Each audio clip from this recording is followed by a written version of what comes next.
Trump is panicking. Donald Trump is losing it.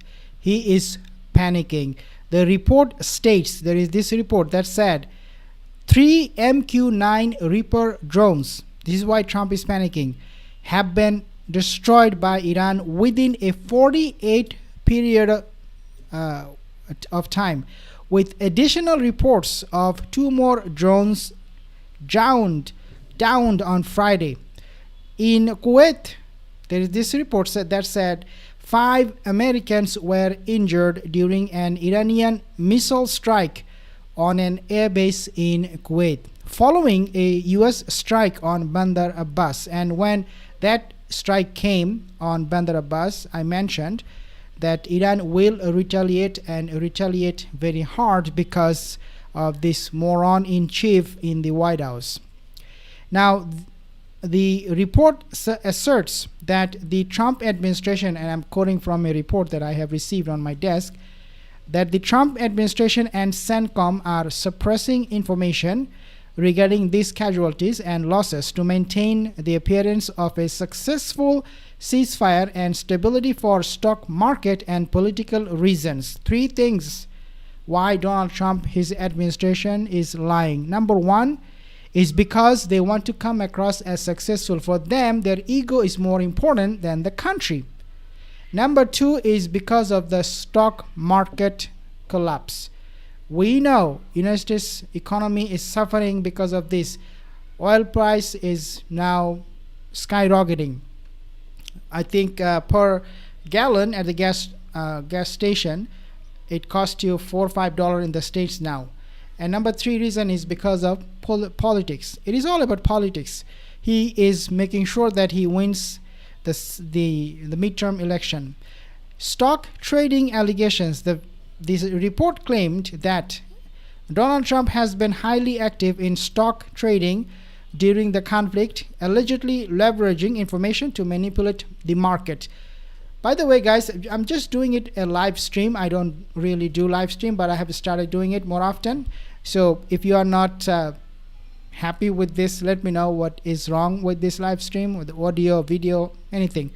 Kevin Roberts of the Heritage Foundation is cited as bragging that a significant number of Project 2025 recommendations have already been implemented by the administration. If you do not know Project 2025, it basically means suppressing the people of the United States, taking away their freedom of speech, and really establishing a dictatorial rule or authoritarian rule in the states.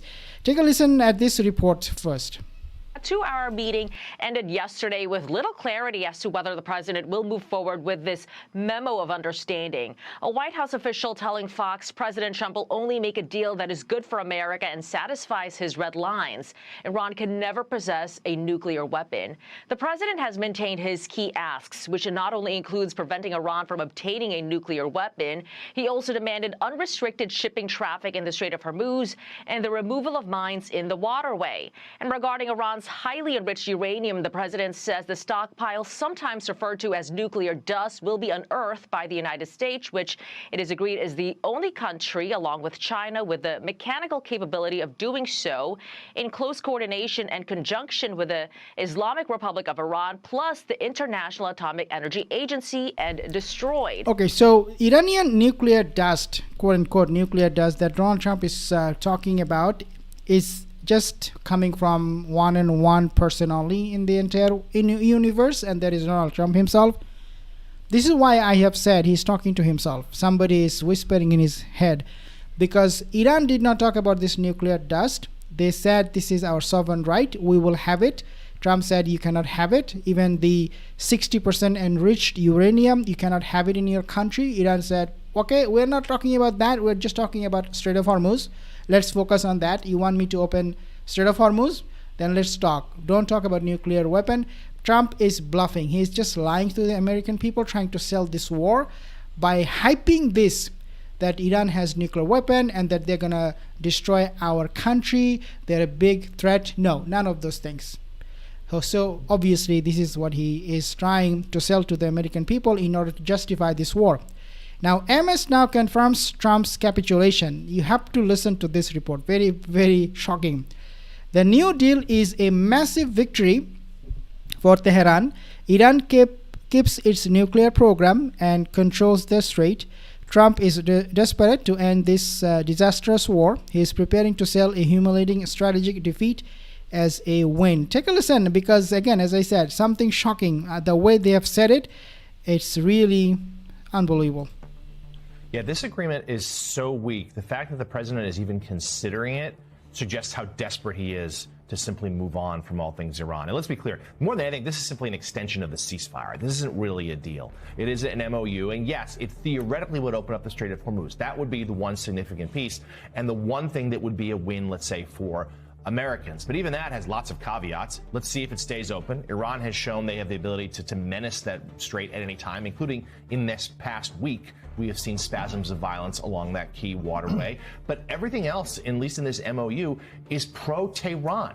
The nuke stuff is kicked down the road. As Richard said, there's nothing about the proxies. Certainly there hasn't been any sort of regime change. In fact, the hardliners are more emboldened now. And I'm told within the White House that President Trump does have some misgivings. He's not committed just yet to fully signing this. He did hear from all those GOP hawks over the last few days, the Ted Cruz, Lindsey Graham, even Roger Wicker and the like, saying, look, you can't take a deal like this. We know, of course, Benjamin Netanyahu doesn't want him to. But Trump is, confident, I'm told, in his ability to sell any sort of deal as a win.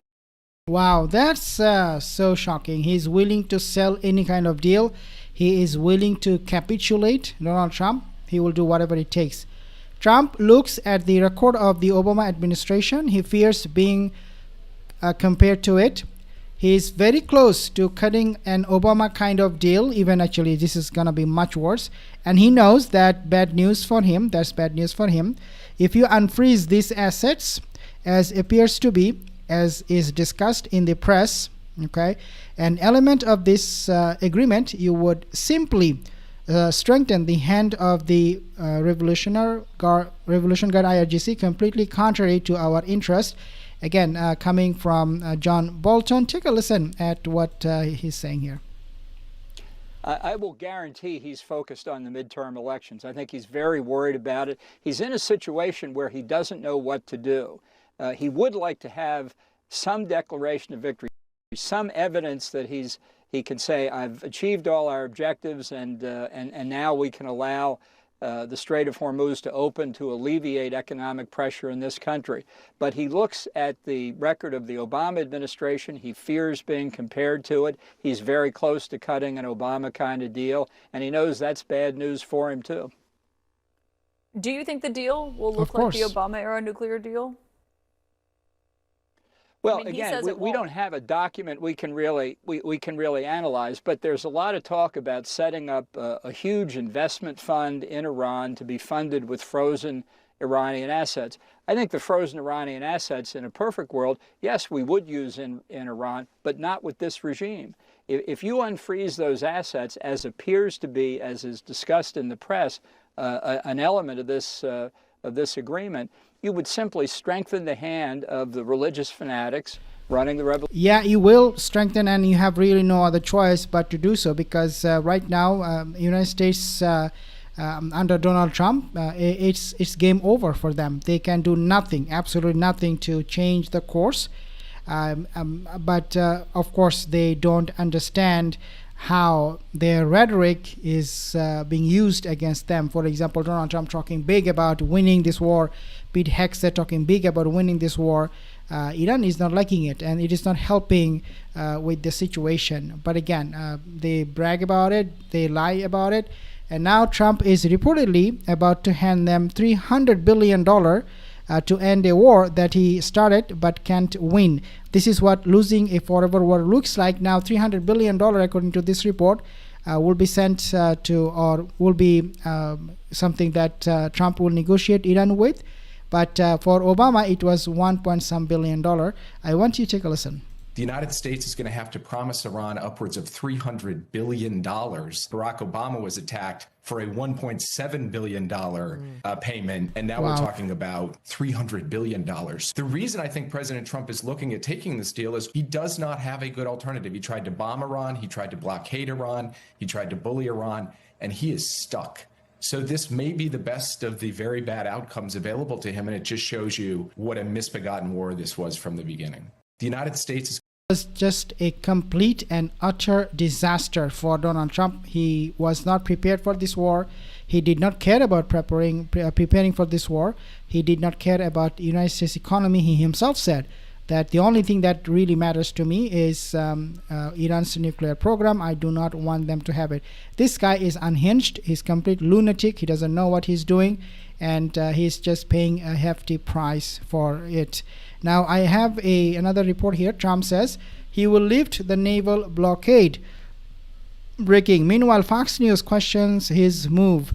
I mean, that's going to be interesting if this goes through and we lift our blockade. That's what he's saying.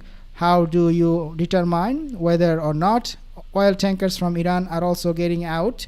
And if the issuers will say, okay, we feel comfortable that you can move the ship, because the other thing President Trump emphasizes in there is the mines that are there, the bomb that need to be detonated.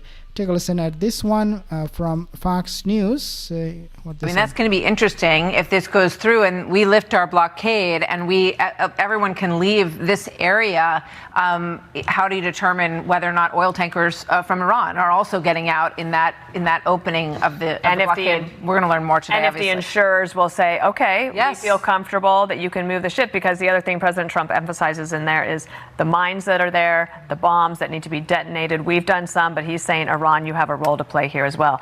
I mean, that's going to be made it intentionally complicated for Donald Trump, because now you have to also think about the mines that Iranian Navy planted. Obviously, in the eyes and minds of Donald Trump, he doesn't believe that Iran has a navy.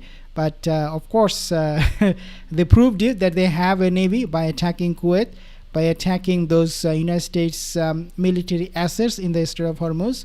It is happening every day.